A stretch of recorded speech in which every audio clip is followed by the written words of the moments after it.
Sa sobrang worried ko sa baby ko, lahat na lang ng nakikita ko dito sa TikTok shop, binibili ko kasi mga may more on home remedies na talaga ako. Kasi gustuhin man namin mag-asawa na lumabas papunta sa pidya ng baby namin.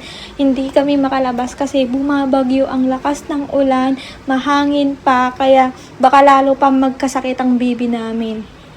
Eto nga pala yung kamay ni Nanay Owel, saka yung baby bulb nila. Kapag nga pala bumili ka, mayroon ka ng pa-freebies. Ayan yung pa-freebies nila. Mayroon ka pang discount voucher na matatanggap na 50 pesos. Basta makikita mo lang din sa parcel mo.